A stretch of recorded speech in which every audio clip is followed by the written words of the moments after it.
അങ്ങനെ യൂണിവേഴ്സിറ്റി കോളേജിൽ പഠിപ്പിച്ചുകൊണ്ടിരിക്കുന്ന ഒരു കാലത്ത് ഏതാണ്ട് 98-ലൊക്കെയാണ്, ഏതാണ്ട് 27 കൊല്ലായി, 30 കൊല്ലത്തോളായി. അപ്പൊ 98 അതിന് മുമ്പ് 95-96 കാലഘട്ടത്തിലാണ് ഞങ്ങളുടെ കോളേജിലെ ഒരു ഗണിത ക്ലബുണ്ട്. അപ്പൊ അത് ഉദ്ഘാടനം ചെയ്യാൻ വേണ്ടിയിട്ട് കുട്ടികള് വിളിച്ചുകൊണ്ട് വന്നതാണ് കൊച്ചുകാരൻ മാഷ്. അതിന് അദ്ദേഹത്തെ എനിക്ക് പറ്റിയില്ല. അങ്ങനെയാണ് ആദ്യമായിട്ട് കണ്ടുള്ളൂ. പക്ഷെ അത് കഴിഞ്ഞിട്ട് ഞങ്ങൾ തമ്മിൽ സംസാരിച്ച് തുടങ്ങിയപ്പോ വളരെ വ്യത്യസ്ത ജീവിത സാഹചര്യങ്ങളിൽ നിന്ന് വന്ന ഞങ്ങൾക്ക് സമാനമായിട്ടുള്ള ഒരുപാട് താല്പര്യങ്ങൾ ഉണ്ടെന്ന് തിരിച്ചത് പിന്നീട് അത് വലിയ സൗകര്യം. അപ്പൊ ഇടയ്ക്ക് പറഞ്ഞല്ലോ, ഏഷ്യാനെറ്റില് വഴികാട്ടി എന്നൊരു പ്രോഗ്രാം കൊച്ചുകാരൻ ചെയ്യുമ്പോ അതിന് ഒരിക്കൽ എന്നെ വിളിച്ചു, ഞാൻ പോയി സംസാരിച്ചു. പിന്നീട് അദ്ദേഹം സീഡിത്തിന്റെ ഡയറക്ടറായിരുന്നപ്പോ ഗണിത കൗതുകം എന്നുള്ളൊരു പ്രോജക്ട് സ്കൂൾ അധ്യാപകരെ കുറച്ചുകൂടി ഒരു പുതിയ പാഠ്യപദ്ധതി ഇങ്ങനെ അരങ്ങിൽ ഉണ്ടായി വരികയാണ്. ആയിട്ടില്ല, നടത്തിപ്പായിട്ടില്ല, DPP തന്നെ കേട്ടാണ് ആ ഒരു കാലഘട്ടം. അപ്പൊ സീഡിറ്റില് അധ്യാപകരുടെ ഒരാഴ്ച നീണ്ട ഒരു പരിശീലനം സീഡിറ്റിന്റെ നേതൃത്വം. അപ്പൊ അങ്ങനെയാണ് ഞാൻ സ്കൂളിനകത്ത്. അപ്പൊ ഇന്നിവിടെ നിൽക്കുന്നതിന്റെ ഒരു പ്രധാന കാരണം വിചാരമാണ്. അന്ന് ഞാൻ സ്കൂൾ വിദ്യാഭ്യാസത്തിലേക്ക് നിങ്ങൾ ഇറങ്ങണം എന്ന് പറഞ്ഞത് പിന്നീട് അതൊരു വലിയ ലഹരിയും ഹരവും ഒക്കെ മാറിയതിന്റെയൊക്കെ തുടക്കം അവിടെയാണ്. അപ്പൊ അത് വളരെ സാർത്ഥകമാണെന്നാണ് ഞാൻ കരുതാൻ. ഈ നിമിഷത്തിൽ അദ്ദേഹത്തിന് അനുസരിക്കുന്ന അവിടെ കുട്ടികളായിട്ട് സംസാരിക്കാൻ കിട്ടിയ അവസരം. ഓക്കെ, അത്രയും ഗൗരവപൂർവ്വം ഇനി ഗൗരവമൊക്കെ കളഞ്ഞിട്ട് നമുക്ക് സാധാരണ കൊച്ചുകൊണ്ടാണ് പറയാം. എങ്ങനെയാണ് എല്ലാവർക്കും കണക്ക് ഇഷ്ടമാണോ? ആ, ഒരു അതാണ് എനിക്ക് വേണ്ടത്. ആരാത്? ആ സത്യസന്ധതയാണ് നമുക്ക് വേണ്ടത്. ഇഷ്ടമില്ലെങ്കിൽ ഇഷ്ടമില്ല എന്ന് പറഞ്ഞോ. ഒരു ശബ്ദം കേട്ടിയ എന്ന് പറഞ്ഞത് അത് അവിടെ ഇരുന്ന് പറയാം. അല്ലാതെ ധൈര്യപൂർവ്വം നിജെന്ന് പറയാമോ? ആരും കളിയാക്കില്ലോ, ഞാൻ ഒട്ടും കളിയാക്കില്ല. കാരണം എന്താ അറിയോ, ഇപ്പൊ ഇവിടെ ഇരിക്കുന്ന എല്ലാവർക്കും കണക്ക് ഇഷ്ടമാണെന്ന് ഇരിക്കുക. അതിനല്ല, അങ്ങനെയാണെങ്കിൽ പിന്നെ ഞാനെന്തിനൊക്കെ നിങ്ങൾ കണക്ക് ഇഷ്ടമാണെന്ന് നിങ്ങൾ പഠിച്ചോളൂ. പിന്നെ എനിക്ക് വലിയ ജോലിയൊന്നുമില്ല. ഒരു കാര്യം ഇഷ്ടമുണ്ടെങ്കിൽ എന്താ നടത്താൻ പഠിക്കും, അതിന് പഠിപ്പിക്കൊന്നും വേണം. ഇഷ്ടമാണ് പ്രധാനം. അപ്പൊ ഈ ഇഷ്ടമില്ലാത്ത ഒരാളെ പറഞ്ഞിട്ടുണ്ടെങ്കിൽ അയാളെ ഈ ഇഷ്ടക്കൂട്ടത്തിലേക്ക് കൊണ്ടുവരണം. അതല്ലേ എന്റെ ഒരു അങ്ങനെയല്ലേ, ഒരാൾക്ക് ഇഷ്ടമില്ല എന്തുകൊണ്ടാ, എന്ത് കാരണം? അങ്ങനെയില്ല കേട്ടോ. ചില തെറ്റിദ്ധാരണയൊന്നും വേണ്ട. അത് ആദ്യം പറഞ്ഞിട്ട് എന്താ, ഈ ചിലർക്ക് മാത്രം ബുദ്ധിയിൽ ഒരു പ്രത്യേക വിഭാഗം കണക്ക് തിരിച്ചറിയാനോ അല്ലെങ്കിൽ ഇഷ്ടപ്പെടാനോ മാത്രം അങ്ങനെയൊന്നും എവിടെയും ഇല്ല. എല്ലാവർക്കും പറ്റുന്ന കാര്യം. പിന്നെ ചിലർക്ക് വേഗത്തിലാവും, ചിലർക്ക് കുറച്ച് സമയം എടുക്കും. ആ സമയം കൊടുത്താൽ മതി, അത്രയ്ക്കൊക്കെ ഉള്ളൂ. ഇതെല്ലാവർക്കും പറ്റും. കാരണം ചിന്തിക്കാനുള്ള കഴിവ് എന്തായാലും മനുഷ്യർക്ക്. അത് വേണ്ട രീതിയിൽ ചെയ്ത് കഴിഞ്ഞാൽ കണക്ക് അതിന്റെ ഒരു ഭാഗം മാത്രമാണ്. അത് അതിന്റെ ചിന്തയുടെ ഭാഗത്ത് ചില സംശയങ്ങൾ അങ്ങനെയൊക്കെ വരുമ്പോ അതിന് പറ്റുന്ന ഒരു പ്രശ്നം എന്താ അറിയോ, ക്ലാസ് മുറിയില് അങ്ങനെ ഒരു വലിയ പ്രശ്നമുണ്ടല്ലോ. ഈ ക്ലാസ് മുറിയെ മൊത്തം ഒരു പേടിയാക്കുന്ന ഭൂതമേതാ പരീക്ഷ. പരീക്ഷ ഇല്ലാച്ചാൽ എന്ത് സുഖമായിരുന്നു. ഇത് നല്ല രസമായിട്ട് നമുക്ക് പഠിക്കായിരുന്നു. ഈ പരീക്ഷയിലെ മാർക്ക് മേടിക്കണം. പരീക്ഷ എന്നുള്ളൊരു ഭൂതത്തിന്റെ പിടിയിലാണ് കുട്ടികളും അധ്യാപകരും എല്ലാം. അപ്പൊ അധ്യാപകർ അതിന്റെ പിടിയിലാവുമ്പോൾ എന്ത് പറ്റുന്ന അറിയോ, കുറച്ച് വേഗം പറയാൻ തുടങ്ങി. എല്ലാവർക്കും ഇത് മനസ്സിലായോ? ആ രീതിക്കൊന്നും ചെയ്യാനുള്ള ഒരു അവസരം കിട്ടിയെന്ന് വരും. അപ്പൊ പിന്നെ എന്ത് ചെയ്യും? എവിടെയോ ചിന്ത ഇടറിപ്പോയാൽ കുറച്ചു പേര് പുറത്താവും. ഇത് തുറന്നവർക്ക് താല്പര്യം. ഇങ്ങനെ പല പല കാരണങ്ങളുണ്ട് തൊഴിലാണ്. അപ്പൊ ആരും ഇങ്ങനെ പറയാത്തതുകൊണ്ട് ആരെങ്കിലും വീട്ടിൽ ചോദിക്കാം, ഇഷ്ടമില്ല എന്ന് പറഞ്ഞ ആരെങ്കിലും എന്തുകൊണ്ട് ഇഷ്ടമില്ല എന്ന് പറയാമോ? ഞാനൊരു കാരണം പറഞ്ഞു, ആരെങ്കിലും പറയാമോ? നല്ല ഐഡിയ. കാരണം അതെനിക്കൊരു തിരിച്ചറിവാണ്. പാഠപുസ്തകം ഉണ്ടാക്കുമ്പോ ഇന്ന ആളുകൾക്ക് ഇത് ഇഷ്ടപ്പെടുന്നുണ്ടെങ്കിൽ അതനുസരിച്ച് മാറ്റണം. അതിനനുസരിച്ച് ഇത് മാറ്റണമല്ലോ. അപ്പൊ അതൊരു തിരിച്ചറിവാണ്. ഒരാൾക്ക് ഇത് ഇഷ്ടപ്പെട്ടുവോ, അത് കുറച്ചുകൂടി നന്നായി പറയേണ്ടതുണ്ട്. അറിയില്ല, ആയിക്കോട്ടെ, ഉടനടി അങ്ങനെയുള്ള കാര്യങ്ങൾ പറഞ്ഞൊന്നും വരില്ല. ഞാൻ പ്രതീക്ഷിക്കുന്നില്ല. ചിലപ്പോ പറയുന്നല്ല, ധൈര്യമുള്ളവര്, വളരെ ധൈര്യമുള്ളവര് ചിലപ്പോ എനിക്ക് ഇഷ്ടമായി അല്ല, അതൊന്നും മനസ്സിലാവില്ല എന്നൊക്കെ ആയിരിക്കും. അപ്പൊ പിന്നെ ചോദ്യം എന്തുകൊണ്ട് മനസ്സിലാവില്ല, മനസ്സിലാവാൻ വേണ്ടി ശ്രദ്ധിച്ചോ, ഇതൊക്കെ ചോദിക്കണം. അതിന് അവസരമില്ല. പോട്ടെ, അതൊക്കെ അറിയാം. അങ്ങനെ ഒരുപാട് കാര്യങ്ങൾ അങ്ങനെ പറഞ്ഞ് പൊതുവായിട്ട് പറഞ്ഞിങ്ങനെ വരാം. കണക്കല്ലേ, ചെറിയ കണക്ക് ചെയ്ത് തുടങ്ങിയാലോ. ആവശ്യമുണ്ടെങ്കിൽ മാത്രമേ എഴുതിയാൽ മതി. ചെറിയ കണക്കാണ്, മനസ്സിൽ ചെയ്യാവുന്ന. എല്ലാവരും ഓരോ എന്തൊക്കെ ഇംഗ്ലീഷ് മീഡിയവും മലയാളം മീഡിയവും അല്ലെ. ഇപ്പോഴത്തെ ഒരു രീതി അനുസരിച്ച് ഇംഗ്ലീഷ് മീഡിയംകാരായിരിക്കും ചിലപ്പോൾ കൂടുതൽ. കാലം മാറി വരും. അതുകൊണ്ട് രണ്ടും പറയാം. അത് മലയാളത്തിലാവും പ്രഭാഷണത്തിൽ. അപ്പോ ഒരു രണ്ടക്കങ്ങളുള്ള സംഖ്യ, 2 ഡിജിറ്റ് നമ്പർ, മനസ്സിലായോ? ഏതൊക്കെ ഡിജിറ്റ് നമ്പേഴ്സ്? 10 മുതൽ തുടങ്ങുന്നല്ലേ 2 ഡിജിറ്റ്, 10, 11, 12, എവിടെ വരെ പോകും? 99 വരെ പോകും. ഇതൊക്കെയാണ് രണ്ടക്ക സംഖ്യ. അപ്പൊ ഒരു രണ്ടക്ക സംഖ്യ മനസ്സിൽ വിചാരിക്കോ, വേണമെങ്കിൽ എഴുതി വെച്ചോ. എല്ലാവരും ഓരോരുത്തരും ഓരോ സംഖ്യ ഇഷ്ടമല്ല. അപ്പൊ അതെന്താ ചെയ്യുന്നതെന്നൊന്ന് കൃത്യമാകാൻ വേണ്ടിട്ട് ഞാനും പറഞ്ഞാൽ നിങ്ങളോട് കൂടാം. അങ്ങനല്ലേ? അങ്ങനെ നിങ്ങളോട് വന്നിട്ട് നിങ്ങളെ കൊണ്ട് എല്ലാ ജോലിയും ചെയ്യിപ്പിച്ചിട്ട് ഞാൻ പറയുന്നത് ശരിയല്ലോ. എന്തെങ്കിലും ഒരു സംഖ്യ എന്താ എഴുതാ? ഒരു സാമാന്യ വലിയ സംഖ്യ ഇല്ല, 56. കുറച്ചൊരു വലിപ്പത്തിൽ എഴുതണോ? ഓക്കെ, എഴുതിയല്ലോ, അല്ലെങ്കിൽ മനസ്സിൽ കരുതിയല്ലോ. ഇനി ഇതിനെ ഒന്ന് തിരിച്ചിടുക. എന്താ തിരിച്ചിടുക എന്ന് പറഞ്ഞാൽ അർത്ഥം പല തരത്തിൽ പറയാല്ലേ. തിരിച്ചിടുക സാധാരണ ഭാഷയിൽ പറയാം, കണക്കിന്റെ ഭാഷയിൽ പറഞ്ഞാൽ എന്താ? പരസ്പരം മാറ്റുക എന്ന് പറയാം, അല്ലെ? ഇന്റർചേഞ്ച് ഇംഗ്ലീഷിൽ പറയാം. കുറച്ചുകൂടി കണക്കിൽ പറഞ്ഞാൽ 86 എന്ന് പറഞ്ഞാൽ 8, 10, 6 ഒന്നുമില്ലേ? സ്ഥാനം മാറ്റം, അങ്ങനെ പലതരത്തിൽ പറയാം. അപ്പൊ ഒന്ന് തിരിച്ച് എഴുതുകയോ മനസ്സിൽ കരുതുകയോ ചെയ്തോളൂ. ഞാനും എഴുതാം. ഇനി ചെറിയ പണി ചിലപ്പോ എഴുതേണ്ടി വരും, അവർക്ക് മനസ്സിൽ കഴിയും. ഇത് തമ്മിൽ ഒന്ന് കൂട്ടാം, ഒന്ന് കൂട്ടിക്കോളൂ. മനസ്സിൽ കൂട്ടാക്കുന്നത് വലിയ സംഖ്യ വിചാരിച്ചാൽ വേണമെങ്കിൽ എഴുതിക്കോളൂ. അപ്പൊ ഞാൻ കൂട്ടാം അല്ലെ? ഞാനും കൂട്ടി വെക്കാം. 154. ഓക്കെ, അതെ. പണി തീർന്നില്ല കേട്ടോ, പണി തീർന്നില്ല. ഇനിയൊരു കാര്യം ചെയ്യട്ടെ. ആദ്യ എഴുതിയ സംഖ്യ ഉണ്ടല്ലോ, ഞാൻ എഴുതിയ 86, അതിന്റെ 2 ഡിജിറ്റ് ഇല്ലേ, 2 അക്കമില്ലേ, അത് തമ്മിലൊന്ന് കൂട്ടി മാറ്റി വയ്ക്കാം. അതായത് ഈ 8, 6 കൂട്ടിയിട്ട് 14 അപ്പൊ എനിക്കാണ് 14 കേട്ടോ. ഇതൊക്കെ വേറെ അത് ചെയ്യണ്ടോ, മനസ്സിൽ ചെയ്യണ്ടോ? ചെയ്തോ? അവസാനത്തെ ഇനി തീർന്നുട്ടോ, വല്ലാണ്ട് മുഷിപ്പിക്കില്ല. ഒരു ചെറിയ പണി കൂടി, അതും ചിലപ്പോൾ എഴുതേണ്ടി വരും. ഈ കൂട്ടി കിട്ടിയ 154നെ ഈ 14 കൊണ്ടൊന്ന് ഹരിക്കുക.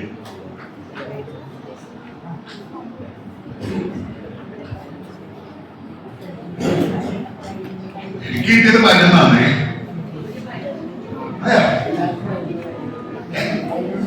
അതാ രസം. അതെങ്ങനെ എല്ലാരും അളന്നിട്ടല്ലോ വിചാരിച്ചത്. ഇന്നത്തെ അവസാനം എങ്ങനെയത്? ആ പല വഴിക്ക് തുടങ്ങിയിട്ട് ഒരു വഴിയിൽ ഒരു സാധനം എത്തിച്ചു അല്ലേ? കൊള്ളല്ല, കാര്യമില്ല. അതിപ്പോ വേണമെങ്കിൽ 10 ആണെങ്കിൽ അതിൽ കൂടുതൽ അക്കറി പോകുന്നവര് അത് എഴുതിയതിന് പകരം വേറെ ഒന്നും എഴുതി കൂട്ടി പോകും. മനസ്സിൽ ചെയ്താൽ ചെറിയ സംഖ്യ. അപ്പൊ ഇങ്ങനെ ഇതിന് ലേശനം എന്താ തോന്നുന്നു? ഇത് കാണും ലേശനം അത്ഭുതം തോന്നുന്നുണ്ടോ? ഒരു അത്ഭുതമില്ലേ? ഇതാണ് പ്രധാനം കേട്ടോ. ഒരു എന്ത് പഠിക്കുന്നതിനും ആദ്യം നല്ലൊരു അത്ഭുതം തോന്നും. ഈ അത്ഭുതത്തിന്റെ ചോദ്യം ചെയ്യണം. അത് വളരെ നന്നായി ഈ അത്ഭുതത്തിന്റെ കാര്യം കുഞ്ഞുണ്ണി മനസ്സിലാക്കിയിട്ടുണ്ടോ?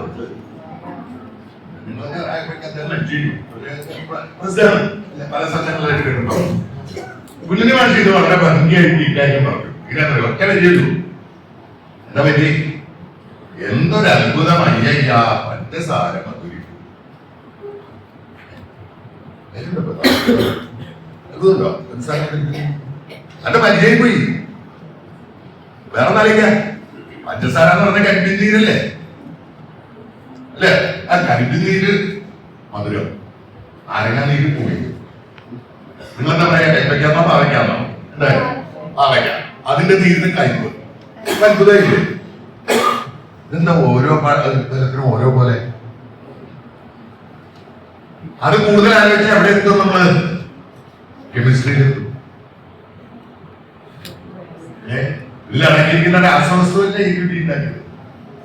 കെമിസ്ട്രി മാത്രമാണോ? നാവല്ലേ ഇത് തിരിച്ചറിഞ്ഞത്. അപ്പൊ നാവിന്റെ ബയോളജിയിലെത്തും.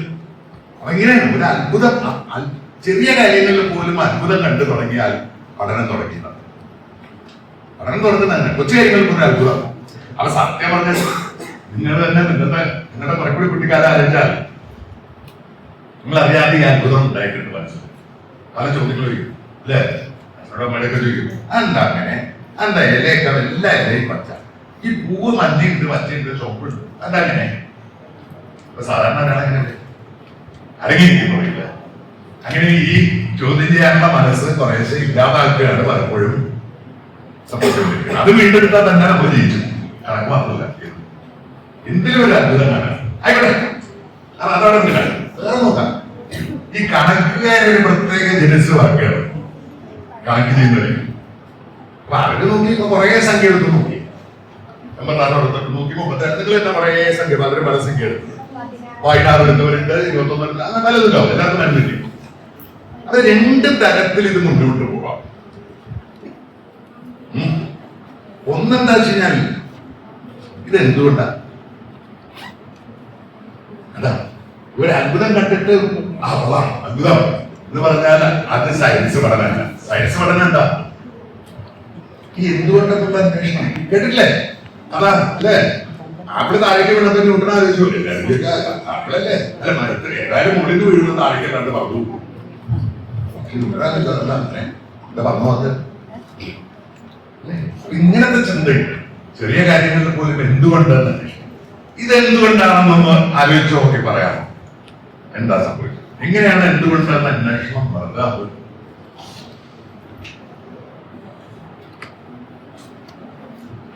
ഒരു കാര്യം ചെയ്യാൻ നോക്കാം. സാധാരണ കൂട്ടാൻ പഠിപ്പിക്കുന്ന പോലെ സമയമില്ലാത്തവരാണ് കുറച്ച് സമയം കൊണ്ട് കൂടുതൽ പറയണം അല്ലെങ്കിൽ ഇത് പതുക്കെ ചെയ്ത് ഒരു ദിവസം മുഴുവൻ പറയാനും കാര്യങ്ങളൊക്കെ.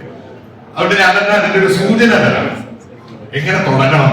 ബാക്കിയുള്ള ആലോചിച്ചു സൂചന എന്താണല്ലോ നേരത്തെ പറഞ്ഞില്ലേ, നമുക്കിതിനെ 10 10കളും 1കളുമായിട്ട് കാണാം. 8 10 6 അതിന് 6 കൂട്ടുന്നത് എത്ര 10കൾ ഉണ്ടാവും? സാറ് കൂട്ടുന്ന പോലെ കൂട്ടി ശിഷ്ടം എടുക്കണ്ട. എത്ര 10കൾ ഉണ്ടാവും? എത്ര 1കൾ ഉണ്ടാവും? വളരെ പിന്നെ എന്താ 14 10 14 1 അല്ലേ? ഇനി കാണാൻ പറ്റുമല്ലോ എന്താണ് നമുക്ക് അവസാനം കിട്ടിയത്? അവസാനം 14 കൊണ്ടാണ് ഹരിച്ചത് നമ്മൾ. അപ്പൊ 11 കിട്ടി. എവിടത്തെ 11 വന്നത്? പിടിയോ എല്ലാവരും പിടിക്കോ?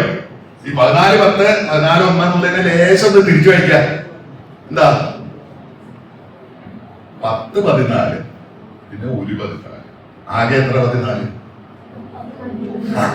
ഇരുന്നില്ലേ? കണ്ടോ? ഇതാണ് അന്വേഷണം. മനസ്സിലായില്ല ഞാൻ ഈ പറഞ്ഞത്? ഒന്ന് തിരിച്ചു കണ്ടാ മതി. നമ്മൾ ആദ്യം കണ്ടത് എന്താ? 14 10 14 1 ഓരോന്നും ഒന്ന് തിരിച്ചു കൊടുക്കുക. 14 10 10 14 കൊടുക്കും. 14 വീതം 10 10 വീതം 14 അതുപോലെ 14 1 വരെ 1 14 അല്ലേ?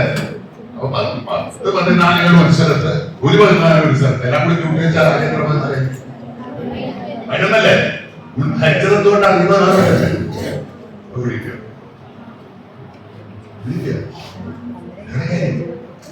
ഇതാണ് കണക്കിന്റെ ഇത്. നമ്മൾ എന്താ ഏത് കണക്ക് കാണുമ്പോഴും 2-3 ചോദിക്കുന്നത് എങ്ങനെ ചെയ്യും?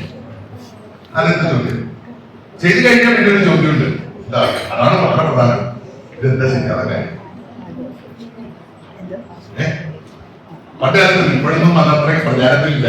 പണ്ട് കാലത്ത് നമ്മളെ മനുഷ്യത്തിന്റെ പ്രവർത്തനമൊക്കെ നടക്കുമ്പോ നമ്മള് പാടുന്ന ഒരു പാട്ടുണ്ടായിരുന്നു, എന്തുകൊണ്ട് എന്തുകൊണ്ട് എന്തുകൊണ്ട്. മഴവെല്ലിന് എഴുതാം എന്തുകൊണ്ട്.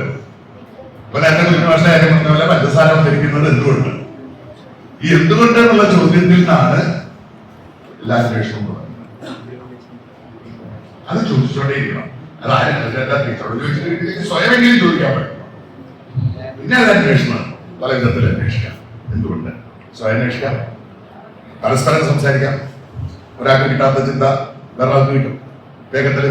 അതിനെ കിട്ടണം. ടീച്ചറോട് ചോദിക്കാം, അതിനെ കിട്ടും. അങ്ങനെ പലതരത്തിൽ നമ്മൾ ആ അന്വേഷിക്കാം. അപ്പൊ അങ്ങനെ കേട്ടോ, അപ്പൊ ഇത്രയും കാലം കണക്ക് പഠിക്കുകയും പഠിപ്പിക്കുകയും ഒക്കെ ചെയ്തിട്ടും എന്തുകൊണ്ട് എന്ന് ഉത്തരം കിട്ടാത്ത ഒരുപാട് ചോദ്യം എനിക്ക് ഇപ്പോഴും ഉണ്ട് കേട്ടോ. അങ്ങനെ ബോധ്യമായിട്ടില്ല, അതുണ്ടാവും, വൃത്തിയൊന്നുമില്ല.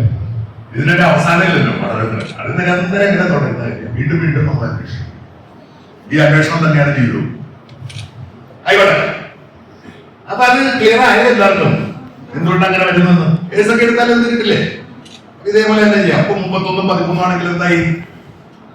3 1 4 10 3 1 4 1 തിരിച്ചിട്ട് കഴിഞ്ഞാൽ 4 10 10 4 1 4 ആകെ 14 തീർന്നില്ല. അപ്പൊ ആ 14 ഹരിച്ച് കഴിയുമ്പോൾ വരും. ഓക്കെ, റെഡിയാണല്ലോ. ഇനി കണക്കാണ് ഞാൻ നേരത്തെ പറഞ്ഞല്ലോ, ഇത്തരം ഒരു കണക്ക് കിട്ടി കഴിഞ്ഞാൽ അവർ പലതരത്തിലായിരിക്കും. ഒന്നിത് എന്തുകൊണ്ട് അതാണ് ചോദ്യം. വേറെ ചോദ്യം അല്ലെ, ഇത് ഇപ്പൊ രണ്ടക്ക സംഖ്യയുടെ കാര്യമല്ലേ പറഞ്ഞത്. അപ്പൊ അടുത്ത ചിന്ത എന്തായിരിക്കണം?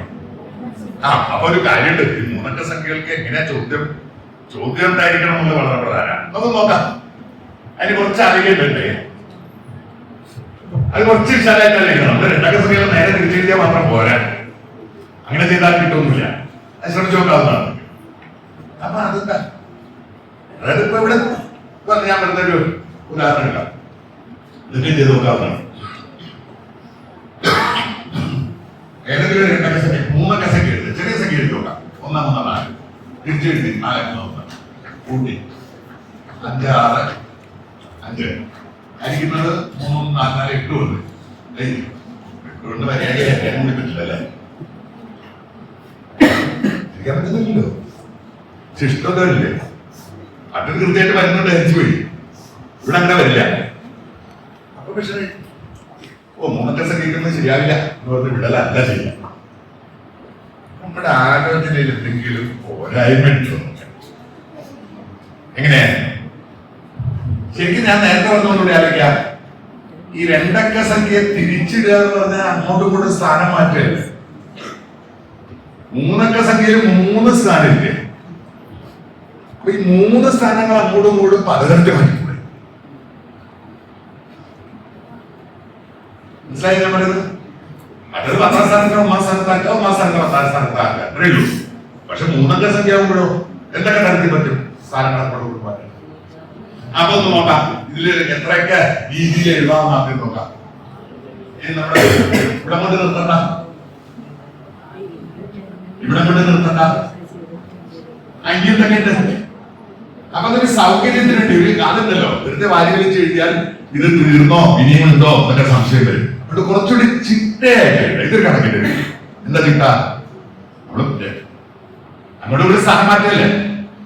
അത് ആദ്യത്തെ പടിയായിട്ട് ഒന്നങ്ങനെ തന്നെ യൂട്യൂബ് നല്ല പറയും. ഒന്നിനങ്ങനെ തന്നെ നിർത്തിയിട്ട് 4 3 കൊണ്ട് മാറ്റി 3 4 കൊണ്ട് മാറ്റാം അല്ലേ? ഇനിയോ? അപ്പൊ 1 ആദ്യത്തെ അക്കായിട്ട് എടുത്തത്. പകരം ആദ്യത്തെ അക്കായിട്ട് 1 വരെ 3 എടുക്കാലോ, 1 വരെ 4 എടുത്തൂടെ? അപ്പൊ ആദ്യത്തെ 3 എടുത്ത് അങ്ങനെ ഒരു സംഖ്യ ഉണ്ടാക്കാലോ. അപ്പൊ എന്താ വരിക? ആദ്യത്തെ 3 ആക്കി, പിന്നെ വെച്ചുള്ള ആരൊക്കെയാ? 4 1. അതെങ്ങനെയൊക്കെ എഴുതാം? 14 എഴുതാം. അങ്ങനെ ഉണ്ടോ? തീർന്നോ? ഇല്ലല്ലോ ഉണ്ടോ? ഇനി ഉണ്ടോ? 4 എഴുതാം അല്ലെ? അപ്പൊ പിന്നെ എന്തൊക്കെ വരും? ഏതാ? സോറി, ഞാൻ പറഞ്ഞേ ഉള്ളൂ അല്ലേ, എഴുതിയില്ല. കറക്റ്റ് പക്ഷേ അതൊക്കെ മറന്നു പോകും ചില കാര്യങ്ങളൊക്കെ, പ്രായോ ആയിക്കോട്ടെ. അപ്പൊ ഇത് 4 വെച്ചിട്ട് എഴുതാം എന്ന് പറഞ്ഞു അല്ലേ? ഇപ്പൊ എല്ലായോ? 6 ഇടില്ലേ? ഇനി ഞാൻ ഭയങ്കര മടിയ വയസ്സായില്ലേ, ഇതുപോലെ ഏതെങ്കിലും 3 അക്ക സംഖ്യ എടുത്തിട്ട് 6 എടുത്ത് നിങ്ങളൊന്നും എനിക്ക് ഇത്ര 6 സംഖ്യ മടിയല്ലേ. അങ്ങനെ ഒരു ഗുണമുണ്ടല്ലോ പ്രായമാകുമ്പോൾ. ഈ പ്രായമാകുന്നതിന്റെ ഒരു ഗുണം എന്താണ്? ഈ മുഷിപ്പമണിയൊക്കെ ചെറുപ്പക്കാരെ ഏൽപ്പിച്ചിട്ട് നമുക്ക് സിലറായിട്ട് ചാനൽസ് കിടക്കാം. അതുകൊണ്ട് നിങ്ങളൊന്നും വിട്ടാ, നിങ്ങൾ കുറച്ച് പഠിക്കുന്നില്ല അല്ലേ? അങ്ങനെയല്ലേ? ഇനിയിപ്പം വാർദ്ധക്യത്തിന്റെ ഒരു പരിഗണന, വാർദ്ധക്യത്തിന് കിട്ടുന്ന ചില ആനുകൂല്യങ്ങളാണ്. വയസ്സായാലേ അങ്ങനല്ലേ? അങ്ങനെ തോന്നിയിട്ടില്ലെങ്കിൽ ചിലപ്പോ വീട്ടില് എനിക്കൊക്കെ തോന്നിയിട്ടുണ്ടോ? വീട്ടുകാലത്ത് ഈ അച്ഛനും അമ്മയും ചേട്ടനും അമ്മമാന്മാരും നിങ്ങളുടെ കാലത്ത് അങ്ങനെയൊക്കെയാണ്, എല്ലാവരും ഒരുമിച്ചാണ് താമസിക്കുക. അപ്പൊ ഇവരെല്ലാം എപ്പോഴും നമ്മൾ കുട്ടികളെ കൊണ്ട് ഓരോ കാര്യങ്ങൾ ചെയ്യണം. അവരെന്താ ചെയ്താൽ തോന്നിണ്ടാവില്ല, എല്ലാവർക്കും തോന്നിണ്ടാവും. കുഴപ്പമില്ല, നിങ്ങൾ വയസ്സാകുമ്പോൾ നിങ്ങളുടെ മക്കളൊക്കെ ചെയ്യില്ല. അപ്പൊ അത് ശരിയില്ല. ഏതായാലും ഇങ്ങനെ ഒരു ആത്മ എടുത്തിട്ട് കൂട്ടും. എന്താ ഇതിന്റെ എഴുതണമെന്നില്ല കേട്ടോ, നിങ്ങൾക്ക് തോന്നിയ മൂന്നൊക്കെ സംഖ്യ. നമ്മുടെ ഉദ്ദേശം എന്താ? വെറുതെ കുട്ടിയല്ലല്ലോ, എന്ത് ചെയ്യണം? അപ്പൊ ഞാൻ എന്തായാലും ഇത് പൂർണ്ണമാക്കാൻ വേണ്ടിയിട്ട് ഞാനും കുട്ടികളായിരുന്നു. എന്താ തമാശ പറഞ്ഞാണെങ്കിലും എങ്ങനെ വരിക എഴുതാൻ അല്ലേ? ശരിയല്ലേ? പിന്നെയോ 4 4 8 9 4 13 14 17 തെറ്റുമ്പോ പറയണേ. 6 9 13 ശരിയാണോ? എനിക്കിതല്ലേ, നിങ്ങൾ വേറെ സംഖ്യ വേറെ. ഇനി എന്ത് ചെയ്യണം? നമ്മൾ രണ്ട് സംഖ്യയിൽ ചെയ്ത പോലെ അടുത്ത സ്റ്റെപ്പ് എന്താ? എന്തുകൊണ്ട് ഹരിക്കണം? അക്കങ്ങളുടെ തുക. അപ്പൊ എന്റെ കണക്കിൽ അക്കങ്ങളുടെ തുക എന്താ? 4 അല്ലേ? 1 + 3 + 4 അപ്പൊ പിന്നെ 1776 ഇട്ടുകൊണ്ട് ഹരിക്കണം.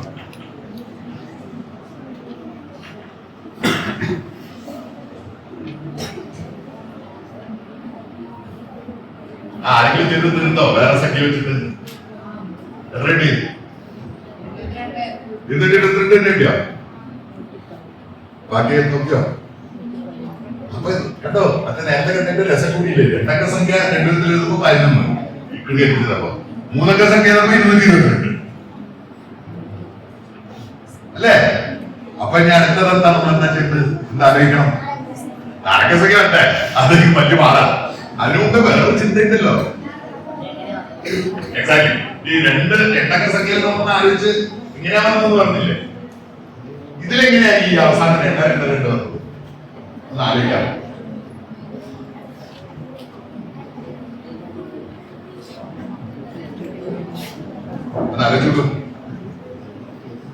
നമുക്ക് വീണ്ടും 100 10 ഒക്കെ ആയിട്ട് എഴുതി അങ്ങനെ അങ്ങനെയാണല്ലോ ആലോചിക്കേണ്ട രീതി. അല്ല വേറെ ഇല്ലേ, ഞാൻ ഈ സമയം മനസ്സിൽ ഇങ്ങനെ കിടക്കുന്ന കാരണേ സ്പീഡ് കൂടണ്ടോ? ഞാൻ പറയുന്നെങ്കിൽ സാധാരണഗതിയിൽ ഞാൻ ഇതിലും പതുക്കിയാ പറയുക. കാരണം ഒരുപാട് സമയം ഉണ്ടാവും. രാത്രി തുടങ്ങി വൈകുന്നേരം വരയ്ക്ക്. ഇപ്പൊ അങ്ങനെയല്ല, പിന്നെയും ചില പരിപാടികളൊക്കെ വേണ്ടി മറ്റേ ഒഴുകി വരും. അപ്പൊ അവർക്കൊക്കെ ഒക്കെ ചെയ്യണ്ടേ? അവിടെ കുറച്ച് സ്പീഡ് കൂടിയിട്ട് പറഞ്ഞോ കേട്ടോ. എനിക്ക് പെട്ടെന്ന് തോന്നി പറഞ്ഞത് സ്പീഡായി പോയോ? അത് പാടില്ല.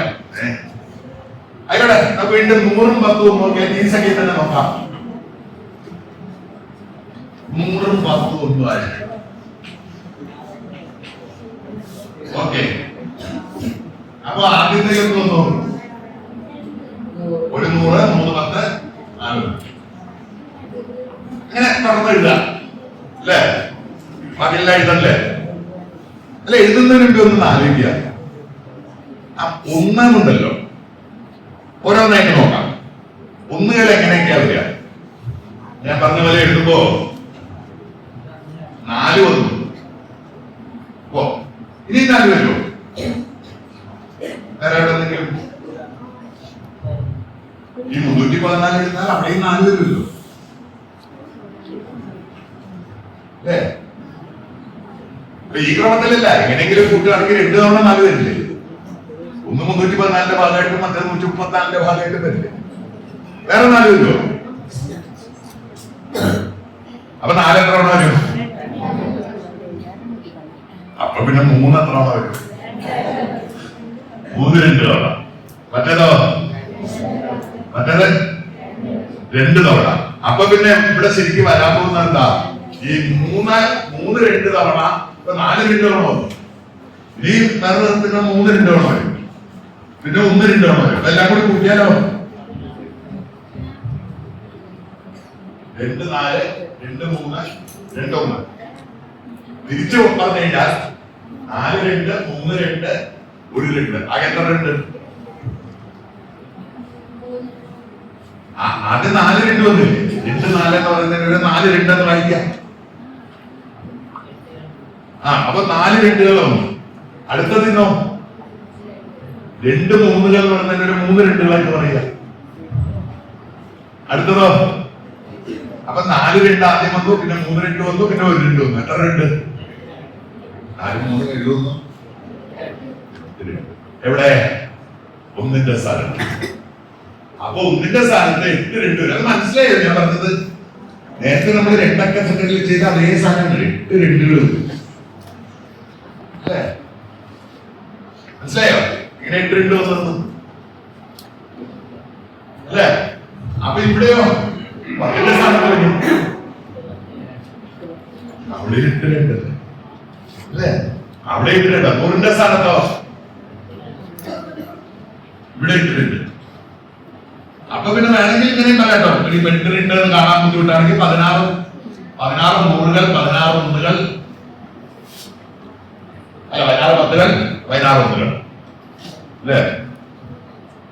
അപ്പൊ അപ്പോ ഇനി എന്തുകൊണ്ടാ ഹരിക്കുന്നത് നമ്മള്? 8 കൊണ്ട്. അപ്പൊ 16 100കളെ 8 കൊണ്ട് ഹരിച്ചാൽ എത്ര 100 ഉണ്ടാവും? 2 100. 16 10കളെ 8 കൊണ്ട് ഹരിച്ചാൽ എത്ര ഉണ്ടാവും? 2 10. 16 1കളെ 2 കൊണ്ട് ഹരിച്ചാൽ എത്ര ഉണ്ടാവും? ഒന്നുകൂടെ ആലോചിച്ച് നോക്കുമല്ലേ? കൃത്യമായിട്ട് മനസ്സിലാക്കിയിട്ടില്ലെങ്കിൽ അങ്ങനെയാണ്. ഇപ്പൊ ഒറ്റ തവണ പറഞ്ഞത് കൊണ്ട് അത് കേറില്ല. അപ്പൊ എന്ത് ചെയ്യണം? പിന്നെ പിന്നെ കുറച്ചും കൂടി എഴുതിയിട്ട് ഇതുവരെയൊക്കെ എഴുതിയിട്ട് ആലോചിക്കാം. ഒരു നിമിഷത്തിൽ ക്ലിക്ക് ചെയ്യും. ഓ, ഇതാണോ ഞാൻ ഇത്ര ബുദ്ധിമുട്ടായിട്ട്? അതാണ് കണക്കിന്റെ രസം. ഈ പലപ്പോഴും കണക്ക് പഠിക്കുമ്പോൾ പറ്റുന്ന ഇഷ്ടമില്ല, അല്ലെങ്കിൽ കണക്കെനിക്ക് പറ്റില്ല എന്നൊക്കെ വിചാരിക്കുന്നവർക്ക് പറ്റുന്ന ഒരു അബദ്ധം എന്താണെന്ന് അറിയോ? വേണ്ടത്ര ശ്രമിക്കും. ഒരു കാര്യം മനസ്സിലായി. അങ്ങനെയല്ല. ഒന്നുകൂടി നോക്കേ, ഒന്നുകൂടി അതിനെ കുറിച്ച് ആലോചിക്കണം. ആ തെളിച്ചം കിട്ടുമ്പോൾ ഒരു സന്തോഷം. ഓ, ഞാൻ എന്ത് മകൻ എത്ര നേരം വെറുതെ വിഷമിച്ച് ഇത്രയുണ്ടായിരുന്നു. ഇതാണ് കണക്കിന്റെ സന്തോഷം. അത് നമ്മൾ ശ്രമിക്കണം. ക്ലാസ്സിൽ ഇരുന്ന് ടീച്ചർ എല്ലാം ചെയ്തതല്ല. അതിലൊരു വലിയ രസമില്ല. നമ്മൾ തന്നെ ഒരു കാര്യം ആലോചിച്ച് കിട്ടുമ്പോൾ ഒരു സന്തോഷമുണ്ട്. നമ്മളൊക്കെ കണക്കിന്റെ ഒരുപാട് പിന്നെ വർഷങ്ങളോളം കണക്ക് പഠിക്കാൻ നമുക്ക് ഒരു തോന്നിയത് ഈ സന്തോഷം. ഇതിൽ ഞാനിത് കണ്ടുപിടിച്ചു. അതിന്റെ എല്ലാവരും പറ്റുന്നത്. ആകെ കുഴപ്പമെന്താ? വേണ്ടത്ര ശ്രമിച്ചില്ല, അല്ലെങ്കിൽ വേണ്ടത്ര അതിനുവേണ്ടി സമയം ചെലവാക്കില്ല. അങ്ങനെ പറഞ്ഞിട്ടുണ്ട് കേട്ടോ. അത് എനിക്ക് എത്രമാത്രം മനസ്സിലാവുന്ന അറിയില്ല, എന്നാലും പറയുകയാണ്. പഴയൊരു ചിന്തകൻ പറഞ്ഞ എന്താണെന്നറിയോ? കണക്കിന്റെ കാര്യത്തിലില്ല. ജീവിതത്തിൽ പലർക്കും അവർ ആഗ്രഹിക്കുന്നത് കിട്ടിയിട്ടില്ല. അപ്പൊ അവരെ കുറിച്ച് അദ്ദേഹം പറയുന്നത്, ജീവിതത്തിൽ നിങ്ങൾ ആഗ്രഹിച്ചത് കിട്ടിയില്ലെങ്കിൽ അതിന് 2 കാരണമാണ്. ഒന്ന്, അത് വേണ്ടത്ര ആഗ്രഹിച്ചില്ല, അത്രയ്ക്ക് ഞങ്ങൾ ആഗ്രഹിച്ചില്ല. അതല്ലെങ്കിൽ ഈ ആഗ്രഹത്തിന് എന്താഗ്രഹവും കിട്ടുമല്ലോ, അത് കിട്ടുന്നതിനൊരു വില കൊടുക്കാനുണ്ട്. അത്രയും വില കൊടുക്കാൻ തയ്യാറായില്ല. അപ്പോ നല്ലോണം ആഗ്രഹിക്കുകയും അതിന് വേണ്ട സമയവും ക്ഷമയൊക്കെ കൊടുക്കുകയും ചെയ്താൽ ഇതെല്ലാം എല്ലാവർക്കും സാധിക്കും. ഒരു പ്രയാസം മാത്രമല്ല, എന്തിനെത്ര കഷ്ടപ്പെടുന്നു വെച്ചാൽ അതിന് കിട്ടുന്ന സന്തോഷമാണ് ഇതിന്റെ പ്രതിഫലം. ഒരു അല്ലേ? ഇത് ഞാൻ പറഞ്ഞുകൊണ്ട് മാത്രം എല്ലാം കിട്ടിയിരിക്കില്ല. പക്ഷെ ആലോചിക്കണം, ഇടരുത്. പരസ്പരം ചോദിക്കുക, അങ്ങോട്ടും ഇങ്ങോട്ടും ചോദിക്കുക. അതും ചിലപ്പോൾ ഞാൻ പറയുന്നത് നിങ്ങളുടെ പേര് മനസ്സിലാവും. അങ്ങനെയൊക്കെയാണ് പഠിക്കേണ്ടത്. പരസ്പരം സംസാരിക്കും. അല്ല, കുറെ പേർക്ക് മനസ്സിലായി അല്ലേ? ഓക്കെ, അടുത്ത ചോദ്യം എന്താ? അടുത്ത ചോദ്യം എന്താ? 4 അക്ക സംഖ്യ. ഒരു ചോദ്യം ആദ്യമേ അതിനൊരു 4 അക്ക സംഖ്യ അങ്ങോട്ട് തൊട്ട് സ്ഥാനം മാറ്റി എത്ര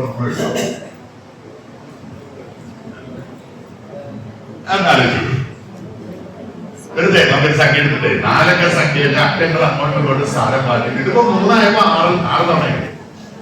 നീ വേറെ കാര്യത്തിന്റെ മുമ്പ് 2 അക്ക സംഖ്യ എടുത്തപ്പോ അവസാനം കൂടി ഹരിച്ചെല്ലാം ചെയ്തപ്പോ എന്താ കിട്ടിയത്? 11 അല്ലെ? 3 അക്ക സംഖ്യ ആയിരുന്നോ? 222. അപ്പൊ 4 അക്ക സംഖ്യ ആണെങ്കിൽ നമ്മൾ എത്ര പ്രതീക്ഷിക്കുക? ആണോ?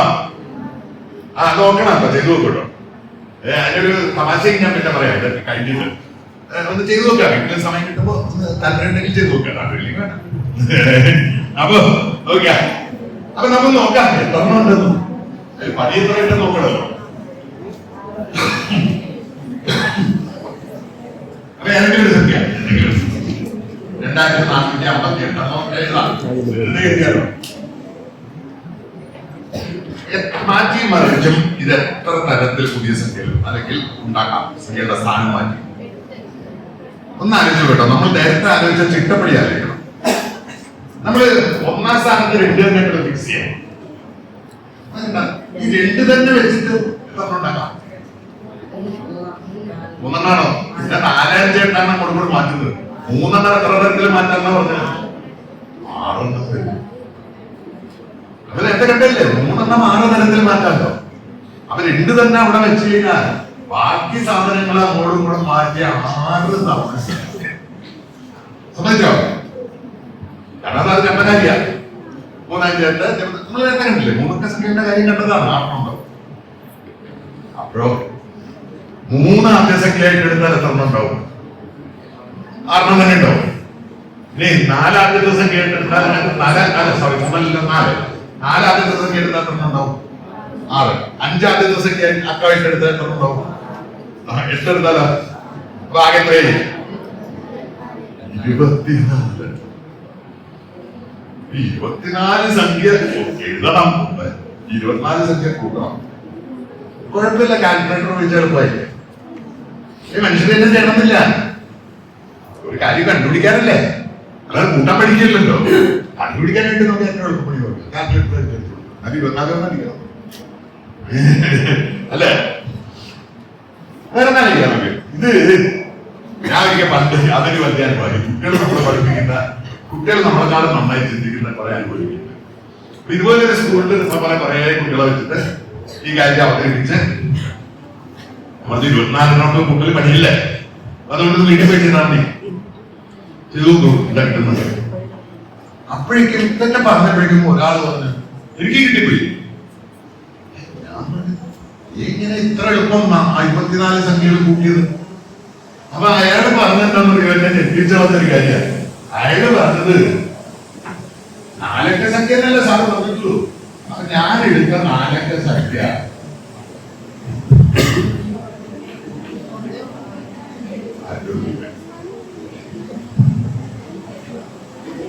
അപ്പൊ 20 എങ്ങനെ വായിച്ചാലും 1020 വരുന്നല്ലേ. അപ്പൊ ശരിക്കും എന്താ എഴുതിയ വലിയ ഇത് 24 1011 കൂട്ടണം അല്ലേ? 24 1011 കൂട്ടേണ്ടത് അല്ലേ? കൂട്ടില്ല. 24 ഗുണം 1011 1211 കിട്ടുക. മനസ്സിലായോ? 1211 24 തവണ എഴുതി കൂട്ടുക എന്ന് പറഞ്ഞാൽ എന്താ? 24 1011 കൊണ്ട് വിളിക്കുക. തിരിച്ചു പറയാം. അപ്പൊ ഇവിടെ അങ്ങനെ വേണ്ടില്ല. 24 തവണ 1211. ഇനി വേണമെന്നുണ്ടല്ലോ, അക്കം കണ്ടത് കൊണ്ട് ഹരിക്കല്ലേ. അക്കം കണ്ടത് വേണ്ട. 4 കൊണ്ട് ഹരിച്ചാൽ 24 6 പോകില്ലേ? ഉത്തരം 6 6 6 6. അതൊരു ഭയങ്കര തമാശ. നമ്മള് പ്രതീക്ഷിച്ചതിനൊക്കെ അപ്പുറം പോയി. ഇനി നിങ്ങൾ വേണമെങ്കിൽ വീട്ടിൽ പോയിട്ടാൽ ഏതെങ്കിലും 4 അക്ക സംഖ്യ എടുത്ത് ചെയ്തു. അപ്പൊ 2 അക്ക സംഖ്യക്ക് എന്താ പറയുന്നത്? 3 അക്ക സംഖ്യക്ക് അല്ലേ 222. 3 അക്ക സംഖ്യ 4 അക്ക സംഖ്യ ആയപ്പോഴേക്കും വളരെ പോയി. 6,600. പറഞ്ഞോളൂ. എന്തെങ്കിലും പറയണ്ടേ? പറഞ്ഞോളൂ. നേരിട്ട് പറഞ്ഞോളൂ. നമ്മള് എന്താ പറയാ, നിങ്ങൾ പരസ്പരമൊക്കെ പറയുമ്പോഴും അത് ഇതുമായിട്ട് ബന്ധപ്പെട്ടാണെങ്കിൽ എല്ലാവരോടും പറയാം. അല്ലാത്ത കാര്യമാണെങ്കിൽ അത് ഇവിടെ എല്ലാവർക്കും ഇത് മനസ്സിലായോ? തമാശയൊക്കെ മനസ്സിലായോ? അല്ല 1211 എടുത്തതിന്റെ ഒരു വല്ലാത്ത രസം. അത് ഭയങ്കര ചിന്തയാണ്. അങ്ങനെ ചില നമ്മൾ വിചാരിക്കാത്ത രീതിയിലുള്ള ചില ചിന്തകൾ ചിലപ്പോൾ അതെല്ലാവർക്കും ചിലപ്പോൾ ഒരു ഘട്ടത്തിൽ വരും. അതാണ് വേറെ രസം കണക്കിന്റെ. ആയിക്കോട്ടെ. അപ്പൊ അത് ബാക്കി ഇതിനെ തുടർന്നുള്ള ഒരുപാട് കാര്യങ്ങൾ നിങ്ങൾക്ക് തന്നെ ആലോചിക്കാവുന്നതാണ്. ഇതൊക്കെ ചെയ്തു നോക്കിക്കോളൂ.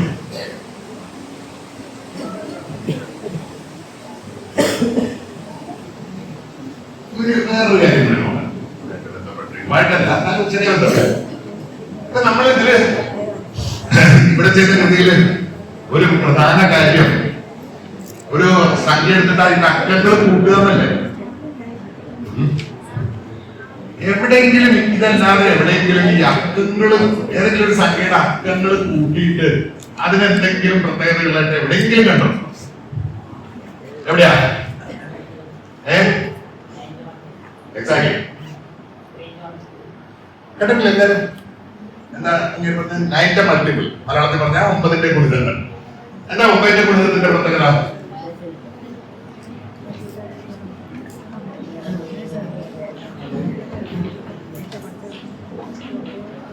ഇതില്ലേ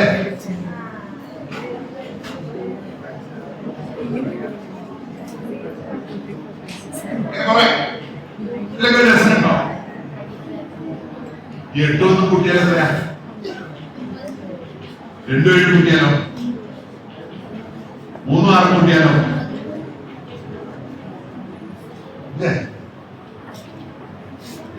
അപ്പൊ 9ന്റെ ഏത് ഗുണിതവും അക്കങ്ങൾ കൂട്ടി 9 തന്നെ കിട്ടുമോ? ഏത് ഒന്നുകൂടി ആലോചിച്ചിട്ട് ഉത്തരം പറഞ്ഞാൽ മതി. ആ 2 ഡിജിറ്റ് 9ന്റെ 10 കുഴപ്പമില്ല, 9 പൂജ്യല്ലേ. അടുത്തത് 11 കൊണ്ട് കുടിക്കുമ്പോഴോ 99 പോയില്ലേ? അപ്പൊ 9 കൂട്ടിയാൽ പക്ഷെ കുഴപ്പമില്ല, 18ന്റെ 8 ഒന്ന് കൂട്ടിയാൽ വീണ്ടും ഒന്നുകൂടി ചെയ്യണം അല്ലേ? അങ്ങനെ വരും ചിലപ്പോ, ചില സംഖ്യകൾ വരുമ്പോഴേ. വേറെ നോക്കാം, നമുക്കിപ്പോ കുറച്ച് വലിപ്പത്തിലുള്ള ഒരു സംഖ്യ എന്താ 21നെ 9 കൊണ്ട് കുടിച്ചു എന്ന് എഴുതിയ 21നെ 9 കൊണ്ട് കുടിച്ചാൽ എന്താ വരിക? അല്ലേ? അക്കങ്ങളൊക്കെ കൂട്ടിയാലോ 8 9 18 അല്ലേ? 1 8 9 കൂട്ടിയാൽ 18. പക്ഷെ ഈ 18ന്റെ 1 8 കൂട്ടിയാൽ വീണ്ടും 9. അത് കണ്ടിട്ടില്ലേ? പല കണ്ടിട്ടുണ്ടാവുന്നത് ചെറിയ ക്ലാസ്സിലൊക്കെ പറയാറുണ്ട് പലരും. പക്ഷെ അവിടെയും കൊള്ളാം, അത്ഭുതം, 9ന് മാത്രം കിട്ടിയിട്ട്. പക്ഷെ ശരിക്കും ആലോചിക്കേണ്ടത് എന്താ? അത് 9ന് മാത്രം ഇങ്ങനെ 8ന്റെ കിട്ടാന്നെന്താ അല്ലേ? അറിയില്ലേ?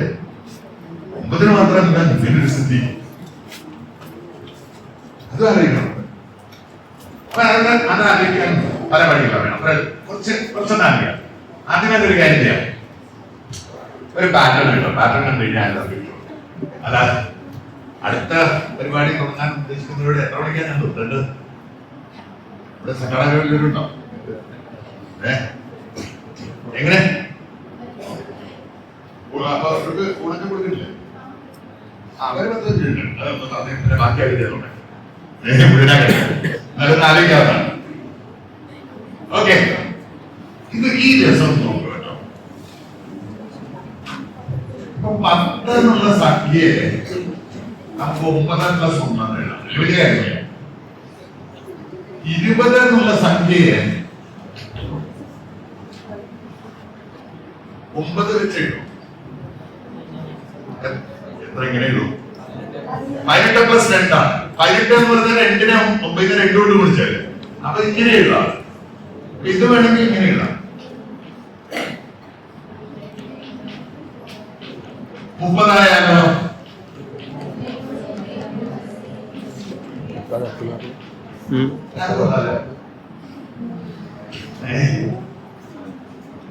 അപ്പൊ പിന്നെ വലിയ കണക്കോട്ടൊന്നും കിട്ടാ. ഞാൻ കുറെ സ്കിപ്പ് ചെയ്തിട്ട് നിങ്ങളോട് ചോദിക്കാം, 80നെ എങ്ങനെ എഴുതുക?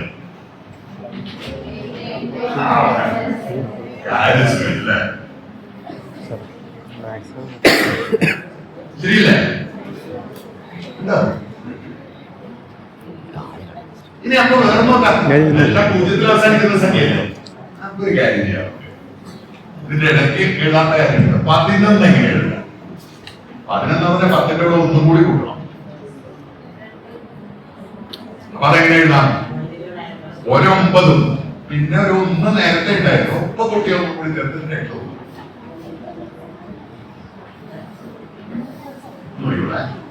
അങ്ങനെ 21 എങ്ങനെ എഴുതാം? 21 നടക്കട്ടെ, 12 എങ്ങനെ എഴുതാം?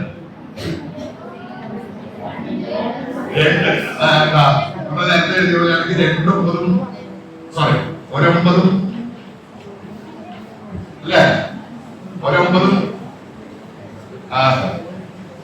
അല്ല ഇത് 10 എന്ന് പറയുന്നത് 10 ദിവസം അപ്പൊ പിന്നെ 2 പിന്നെ എന്ത് ചെയ്യണം ഈ 2 കൂടി കൂട്ടണ്ടേ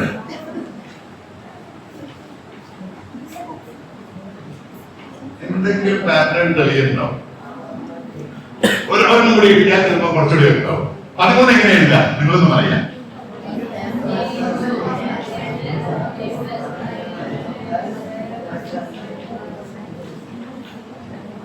മൂന്നല്ലേ കൂട്ടേണ്ടത് നേരത്തെ 13 നമ്മളെ 10 എഴുതിയപ്പോ തന്നെ 10 ഇതുണ്ടായിരുന്നു പിന്നെ ഈ 3 കൂടിയല്ലേ പിന്നെ കൂട്ടേണ്ടത് അപ്പം വരും നേരത്തെ ഒരു 1 ഉണ്ടായിരുന്നു കൂടെ ശരിയല്ലേ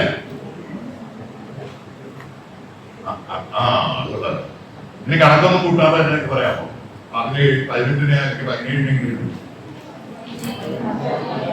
ഓരോ 9 കൂട്ടേണ്ടതുണ്ടാ അത് നല്ല രസല്ലേ എന്താ കണ്ടത് ഇത് 2 അക്കം ഉണ്ടല്ലോ 1 7 ആദ്യത്തെ അക്കം 10 അക്കം അതുകൊണ്ട് 9 കുടിച്ചു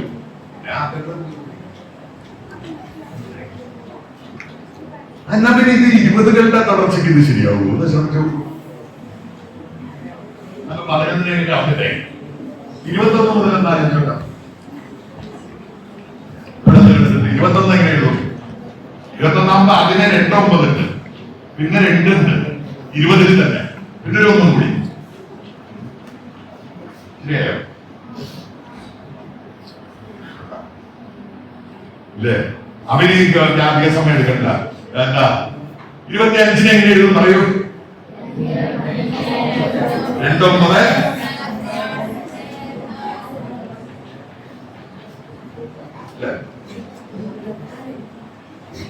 ഇതല്ലേ അണ്ണവരെ ഞാൻ ഭയങ്കര ചാടാൻ പോവാം ഇതൊക്കെ ഞങ്ങൾ മാറ്റി വന്നിട്ടേ നിങ്ങൾ പറയുന്നു 47 എങ്ങനെ എഴുതും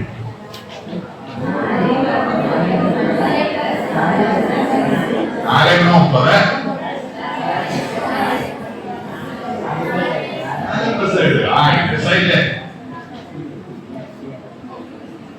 അപ്പൊ ഇത് അത്യാവശ്യം നമുക്ക് ആദ്യം ഇത് ഇങ്ങനെ കണക്ക് എഴുതാതെ ഭാഷയിലൊന്ന് പറഞ്ഞു നോക്കാം ഈ കണ്ടത് മൊത്തമായിട്ട് ഇപ്പൊ ഭാഷയിൽ പറയാന്ന് പറഞ്ഞാൽ 2 രീതിയിലും പഠിക്കുന്നവരോട് ആദ്യമേ നടത്തി പറയും എന്താ കണ്ടത് നിങ്ങളൊന്ന് കൂലി ഞാൻ പറയുന്നതിന്റെ ബാക്കി പറയാൻ പറ്റുമോ ഏത് 4 അക്ക സംഖ്യയും എന്തായിട്ട് എഴുതാം 9ന്റെ ഒരു ഗുണിതം പ്ലസ് വേറൊരു സംഖ്യ അങ്ങനെ എഴുതാം അതാണ് ആദ്യം അതാണ് ഏറ്റവും ആദ്യം ഏത് 2 അക്ക സംഖ്യയും 9ന്റെ ഒരു ഗുണിതവും വേറൊരു സംഖ്യയായിട്ട് എഴുതാം 9ന്റെ ഏത് ഗുണിതം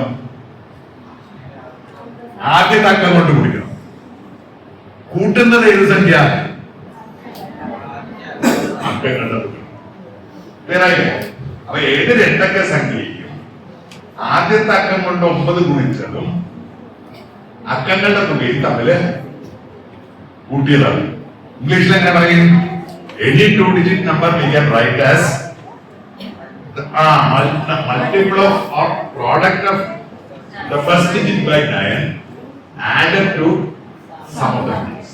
ഇത് ഇതിനെ പറഞ്ഞില്ല നല്ല ഭാഷയിൽ പറയാം അങ്ങനെയാണ് അത് പഠിക്കണം കണക്കിൽ ഒരു ആശയം കിട്ടിക്കഴിഞ്ഞാൽ ഒരു കണക്കായിട്ട് ഉണ്ടാവില്ല നമ്മുടെ ഭാഷയിൽ അത് പറയാം അപ്പോഴാണ് മനസ്സിലായി എന്നുള്ളത് വ്യക്തമാവും അല്ലെ നമുക്ക് മാത്രമായിട്ട് കണ്ടിട്ട് മനസ്സിലുണ്ട് ആശയം അത് പറയാനും കൂടി അതെന്താ പറയോ പറയാൻ പഠിക്കണം എന്നുള്ളത് പല കാര്യങ്ങളുണ്ട് അങ്ങനെ പറയാൻ പഠിച്ചാൽ അങ്ങനെ തന്നെ കുറച്ചുകൂടി വ്യക്തമാവും ഒന്നാണ് ഇനി ഇതില് ഈ ഇരിക്കുന്നവര് ഒരു 10 15 അല്ലെങ്കിൽ 20 അല്ലെങ്കിൽ ഞാൻ ഇതിൽ എത്ര പേര് അധ്യാപകരാണെന്ന് എനിക്കറിയില്ല എന്നെ പോലെ അതിനൊരു നമുക്ക് നമ്മുടെ തൊഴിലിനോട് വലിയ ഇഷ്ടമുണ്ട് അപ്പൊ ഇതിൽ കുറെ പേര് അധ്യാപകരാവണം എന്നാണ് ആഗ്രഹം അപ്പൊ അധ്യാപകരാകുമ്പോൾ ഇത് പറഞ്ഞിട്ടുണ്ടാകും ഇങ്ങനെ പറയാൻ പറ്റും അത് ഇങ്ങനെ കണക്ക് വെറുതെ കണക്കായിട്ട് എഴുതാൻ പോരാ ഇത് പറയാൻ പറ്റും കണക്ക് ഭാഷയ്ക്ക് എപ്പോഴും പറയുന്നൊരു കാര്യം കണക്ക് പറയാൻ പറ്റില്ല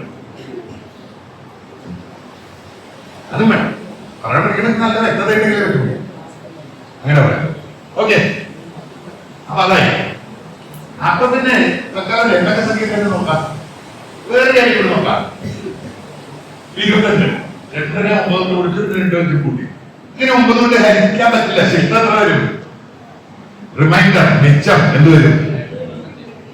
2 വരും. കാരണം മറ്റേ 9 കൊടുത്തല്ലേ. അപ്പൊ പിന്നെ 47 9 കൊണ്ട് ഹരിച്ചാൽ എന്ത് വരും? ആണോ? അപ്പൊ ഒരു വേറെ കിട്ടിയില്ലേ? 11 ശിഷ്ടം. 11 ഹരിച്ചാൽ മതി. 11 ഹരിച്ചാൽ ശിക്ഷ കിട്ടില്ലേ? അത് 4 കൂടെ മനസ്സിലായി ഞാൻ പറഞ്ഞത്. 47 9 കൊണ്ട് ഹരിക്കാൻ എത്ര ശിഷ്ടം എന്ന് വെച്ചാലേ 4 കൂടെ 9 ഹരിക്കണ്ടല്ലോ. ശിഷ്ടം വരില്ലല്ലോ. ശിഷ്ടം വരുന്ന എവിടെ ആ 4 വഴി കൂട്ടിയത് തീർന്നാണ്. അപ്പൊ അതിനെ ഹരിച്ചാൽ മതി. അപ്പൊ അതിന് കിട്ടുന്നത് എന്താ? ഏത് രണ്ടക്ക സംഖ്യയെയും 9 കൊണ്ട് ഹരിച്ചാൽ എന്ത് ശിഷ്ടം കിട്ടും എന്ന് കണ്ടുപിടിക്കാൻ സംഖ്യ മുഴുവൻ ഹരിക്കണ്ട. എന്തിനെ ഹരിച്ചാൽ മതി? നിങ്ങളുടെ തുകയെ ഹരിച്ചാൽ മതി. മനസ്സിലായോ? അപ്പൊ ഞാൻ എങ്ങനെ ഹരിക്കാം? എന്താ 88 എന്തെങ്കിലും കുറച്ച് വലിയ സംഖ്യ 96 9 കൊണ്ട് ഹരിച്ചാൽ ശിഷ്ടം എത്രയാ? 96 9 കൊണ്ട് ഹരിക്കാൻ നിൽക്കണ്ട. 9 6 15 അല്ലേ? 15 ഹരിച്ചാൽ മതി. 6 ശിഷ്ടം. അപ്പോൾ ചോദിച്ചിട്ടുണ്ടല്ലോ, ആ അക്കങ്ങളുടെ തുക 9ന്റെ കൊടുത്തായാലോ ശിഷ്ടം ഉണ്ടാവും.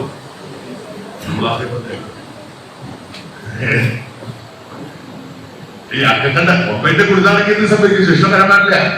അപ്പൊ അക്കങ്ങളുടെ തുക എന്താവണം? 2 അക്ക സംഖ്യക്ക് ആയിക്കോട്ടോ, 3 അക്ക സംഖ്യക്ക് ഇതുപോലെ എഴുതാൻ ശീലിക്കണം. ശ്രമിച്ചു നോക്കാൻ. ഇതുപോലെ എഴുതാൻ പറ്റുമോ? ഇനി അത് പറ്റിയില്ലെങ്കിൽ ഇപ്പൊ അത് സ്കൂളുകളിൽ എത്തിയോന്ന് നിശ്ചയില്ലാതെ എത്തിയിട്ടുണ്ടാവണം. ഏറ്റവും പുതിയ നിങ്ങൾ പഠിച്ചിട്ടില്ല. ഇക്കൊല്ലം ഇറങ്ങിയ 6ാം ക്ലാസ് പാഠപുസ്തകത്തിലെ 2ാം ഭാഗം നോക്കുക. ഇത് ചെയ്തിട്ടുണ്ട്. പുതുക്കിയ പാഠപുസ്തകത്തിൽ നിങ്ങൾക്ക് കിട്ടില്ല. മനസ്സിലായോ? അപ്പൊ അത് ആ പാഠപുസ്തകത്തിലുണ്ട്. അതിൽ വായിച്ചാൽ മതി. 2 ചെയ്തിട്ടുണ്ട്. അപ്പൊ അത് നിങ്ങൾക്ക് കിട്ടാതെ പോരുന്നത് വിചാരിച്ചിട്ട് അത് പറയാന്ന് വിചാരിച്ചത്. നല്ലൊരു ഐഡിയ അല്ലേ?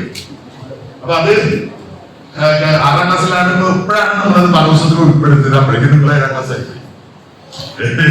ഇനിയുള്ള കുട്ടികൾക്ക് വേഗം ഇത് ചെയ്യാൻ പറ്റില്ല. വേറെ വല്ല ആയിക്കോട്ടെ.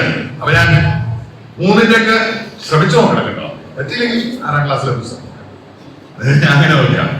അപ്പൊ അങ്ങനെ ഏതായാലും 12 സമയം 12:35 അങ്ങനെ നിർത്തുക. കൂടുതൽ പറയാം. ഇനി നിങ്ങൾക്ക് എന്തെങ്കിലും ചോദിക്കാൻ എന്തെങ്കിലും അവിടെ 12 ജീവിക്കട്ടെ. നിങ്ങൾക്ക് എന്തെങ്കിലും ചോദിക്കാണ്ടോ? ഈ പറഞ്ഞതിനെ കുറിച്ചോ അല്ലാതെയോ കണക്കിനെ കുറിച്ച് പൊതുവെയോ എന്തെങ്കിലും? ഇപ്പൊ കുറച്ച് പരിചയമില്ലേ നമ്മൾ തമ്മിൽ? പിന്നെ ചോദിക്കാൻ വിഷമമുണ്ടോ? ഒട്ടും പരിചയമില്ലാത്തവരോട് എന്തെങ്കിലും ചോദിക്കാൻ വലിയ ബുദ്ധിമുട്ട്. അപ്പൊ നമ്മൾ തമ്മിൽ ഒരു വിധമൊക്കെ പരിചയം, ചെറിയൊരു പരിചയം. അപ്പൊ പിന്നെ ചോദിക്കാം. എന്തെങ്കിലും ചോദിക്കാണ്ടോ? അതൊന്നുമില്ലേ? അത് രസം എന്താണെന്നറിയോ? ഇത് വലിയ തമാശയാണ്. ഇത് എല്ലാ ക്ലാസ്സിലെ കുട്ടികളോട് ഇങ്ങനെ സംസാരിക്കാം. ഇങ്ങനെ വല്ലത് ഇങ്ങനെ ചോദിക്കണ്ട. അല്ലാതെ തന്നെ സ്ഥിരം 1 മുതൽ 4 വരെയുള്ള ക്ലാസ്സിലെ കുട്ടികളോട് ഇങ്ങനൊന്നും ചോദിക്കണ്ട. എന്തെങ്കിലും ചോദിക്കേണ്ടതൊന്നും ചോദിക്കണ്ട. അല്ലാതെ തന്നെ ചോദിച്ചോണ്ടേ സാറോട് ചോദിച്ചോണ്ടിരിക്കും. 4 കഴിഞ്ഞാൽ 5 ആവുമ്പോൾ കുറയും. ഹൈസ്കൂളാകുമ്പോൾ മിക്കവാറും ചോദിക്കുന്നത്. ഞാൻ ഒരുപാട് കാലം പറഞ്ഞില്ലേ, 30 കൊല്ലം കോളേജിലാണ് പഠിപ്പിച്ചത്. പരമസുഖ. ആരും ട്രെയിനിങ് സ്കൂളിലെ അധ്യാപകർക്ക് കൂടി ഒരു പരിപാടി ചോദ്യമൊന്നും ചോദിക്കാൻ പറ്റാത്ത കുറച്ച് കടുത്ത വാക്ക് പറഞ്ഞാൽ പ്രതികരണം, റിയാക്ഷൻ ഇല്ലാത്ത ഒരു കൂട്ടാക്കി മാറ്റിയിട്ടുണ്ട്. അത് നടന്നില്ല. എല്ലാത്തിനോടും പ്രതികരിക്കണം ശക്തമായിട്ട്. നമ്മള് മണ്ടന്മാരായതുകൊണ്ടല്ല ചിലത് മനസ്സിലാവാത്തതോ അതിനൊരു ചോദ്യം ചോദിക്കണം. നമുക്ക് ബോധ്യപ്പെടണം, നമ്മുടെ ആവശ്യമാണ്. അപ്പൊ അതുകൊണ്ട് അത് കളയരുത്. പ്രതികരിച്ചുകൊണ്ടേയിരിക്കണം. എന്ത് സംശയം വന്നാലും ചോദിക്കണം. അല്ല, അങ്ങനെ ചോദിച്ചാൽ മാത്രമേ അധ്യാപകന് നന്നാവുള്ളൂ. അധ്യാപകന് നന്നാവുക അവരോട് എന്ത് പറഞ്ഞാലും അവർ അനങ്ങുമ്പോൾ അങ്ങനെ വിചാരിക്കുന്ന ഒരു ഇതിന്ന് മാറി അവരൊന്ന് ഇറക്കണമെങ്കിൽ ചോദിച്ചോണ്ടേയിരിക്കണം. എന്തോ ആയിക്കോട്ടെ, എന്ത് ചോദിക്കണം. അപ്പൊ ചിലർ പറയും, ചില അധ്യാപകർ കേട്ടിട്ടൊന്നുമില്ല നിങ്ങളുടെ ജീവിതത്തിൽ. ഞാനൊക്കെ പലപ്പോഴും കേട്ടിട്ടുണ്ട്, എന്തൊരു മണ്ടൻ ചോദ്യം. ഞാൻ പറയും, മണ്ടൻ ചോദ്യമില്ല, എല്ലാ ചോദ്യവും ശരിയാണ്, അതിന് മണ്ടത്തരില്ല. ഉത്തരം ചിലപ്പോൾ മണ്ടത്തരയാവും. ഉത്തരം മണ്ടത്തരമാവാം, പക്ഷെ ചോദ്യം ഒരിക്കലും മണ്ടത്തരാവില്ല. അതിനൊരു എനിക്ക് മനസ്സിലാത്തോണ്ടല്ലേ ഞാൻ ചോദിച്ചു. അതുകൊണ്ട് ചോദിക്കാൻ പറ്റുമെങ്കിൽ, അല്ലെങ്കിൽ ഞാനിവിടെ നിന്നു.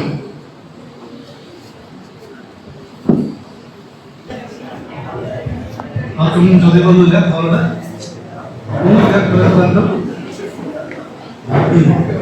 സാറ് ഇങ്ങനെ അവർക്ക് പറഞ്ഞത് നമുക്ക് എത്ര നേരമാണ് കേട്ടിരിക്കുന്നത്. പക്ഷെ പാലക്കാട് പോയപ്പോൾ സാറ് ഇരുന്നിട്ടെങ്കിൽ ഞാൻ കഴിയുന്നതും സാറ് പുറത്ത് കേൾക്കാൻ പോകാറുണ്ട്. സാറുടെ കുറച്ച് വർത്തമാനങ്ങൾ യൂട്യൂബിൽ കിട്ടാനുണ്ട്. നിങ്ങളൊന്ന് സെർച്ച് ചെയ്ത് നോക്കിയാണ് കൃഷ്ണ സാറിന്റെ പേര്. അധികമൊന്നുമില്ല, അതൊരു നഷ്ടമാണ്. കുറച്ചധികം കൂടി എല്ലാം റെക്കോർഡ് ചെയ്ത് അപ്ലോഡ് ചെയ്തതാണ്.